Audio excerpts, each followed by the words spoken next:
আসসালামু আলাইকুম। আজকে আমি আমার ভীষণ পছন্দের একটা রেসিপি আপনাদের সাথে শেয়ার করব, আর সেটি হচ্ছে আলু টমেটো দিয়ে বোয়াল মাছের ঝোল। তো আমি এখানে মোটামুটি 7 থেকে 8 পিস বোয়াল মাছ নিয়েছি। একটু বড় সাইজের পিসগুলো নিয়েছি। মাছগুলোকে ভালো করে ধুয়ে পানি ঝরিয়ে রেখেছি। আর এখানে আমি আলু কেটে রেখেছি। আলুগুলোকে লম্বা লম্বা করে কেটে নিয়েছি, কেটে পানিতে ভিজিয়ে রেখেছি যাতে কালো না হয়ে যায়। তো এবার রান্না করার জন্য চুলা একটা প্যান বসিয়ে তাতে তেল গরম করে নিয়েছি। এখন এর মধ্যে পেঁয়াজ কুচি দিয়ে দিলাম। এবার পেঁয়াজটাকে লাল করে ভেজে নিব। তো এই যে এই পর্যায়ে পেঁয়াজটা কিন্তু লাল করে ভাজা হয়ে গেছে।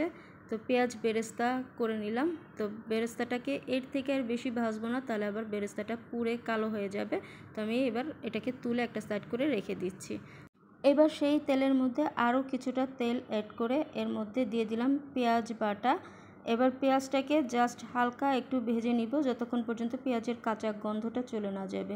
এর সাথে দিয়ে দিয়েছি 2টা তেজপাতা ছিঁড়ে দিয়ে দিলাম, আর জাস্ট সামান্য একটু পানি অ্যাড করে দিয়েছি যাতে মশলাগুলো পুড়ে না যায়। তো এখন এর মধ্যে দিয়ে দিলাম আদা রসুন বাটা, দিয়ে দিচ্ছি এখানে হলুদ গুঁড়া, মরিচ গুঁড়া। তো আমরা যতটুকু মাছ রান্না করব তো সেই পরিমাণে এখানে মশলাগুলো অ্যাড করে দিচ্ছি। তো আপনারা আপনাদের পরিমাণ মতো মশলাগুলো দিয়ে দিবেন। এখন এর মধ্যে দিয়ে দিলাম স্বাদ মতো লবণ।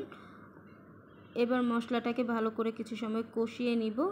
তো এই যে এই পর্যায়ে মশলাটা কিন্তু ভালো করে কষানো হয়ে গেছে, মশলা থেকে তেল ছাড়তে শুরু করেছে। তো এই পর্যায়ে আমি মাছগুলো দিয়ে দিচ্ছি। তো এখানে আমি মাছগুলোকে এক পাশ হলে আরেক পাশ উল্টে পাল্টে মাছগুলোকে ভালো করে এই মশলাটার সাথে কিছু সময় কষিয়ে নিব। তো এই যে এক পাশ হয়ে গেছে, তো আরেক পাশ উল্টে দিচ্ছি। তো উল্টে পাল্টে একটু সময় দিয়ে মাছটাকে কষিয়ে নিব। তো এই যে মাছ আমার কষানো হয়ে গেছে। তো এবার মাছটাকে আমি একটা একটা করে তুলে নিচ্ছি। তো এই পর্যায়ে মাছটাকে সাবধানে তুলতে হবে, নাহলে কিন্তু মাছটা ভেঙে যেতে পারে। তো এই যে এখানে আমি সবগুলো মাছ তুলে একটা সাইড করে রেখে দিলাম। এবার সেই মশলার মধ্যে এবার আলুগুলো দিয়ে দিচ্ছি, আর আলুর সাথে এর মধ্যে আমি টমেটোটাও দিয়ে দিব। আলু আর টমেটোটাকে একসাথে ভালো করে কিছু সময় একটু কষিয়ে নিতে হবে।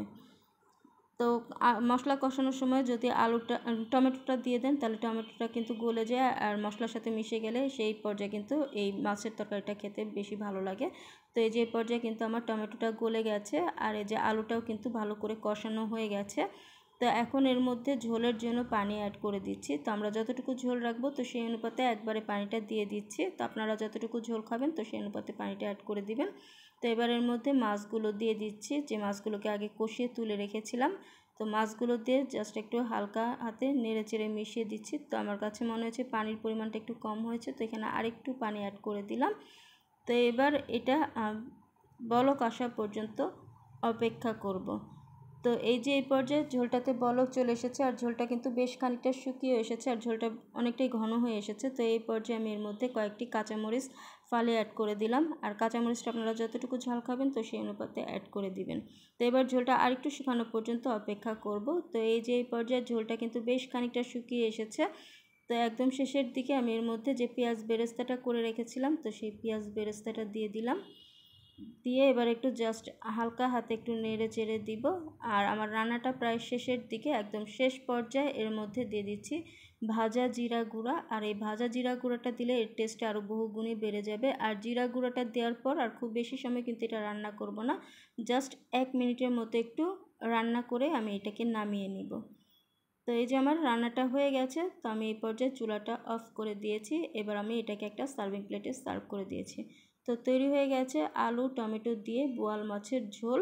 তো ভীষণ মজার এই রেসিপিটা গরম ভাতের সাথে খেতে ভীষণ ভালো লাগে। তো আমরা যেভাবে রান্না করি তো সেই রেসিপিটি আপনাদের সাথে শেয়ার করলাম।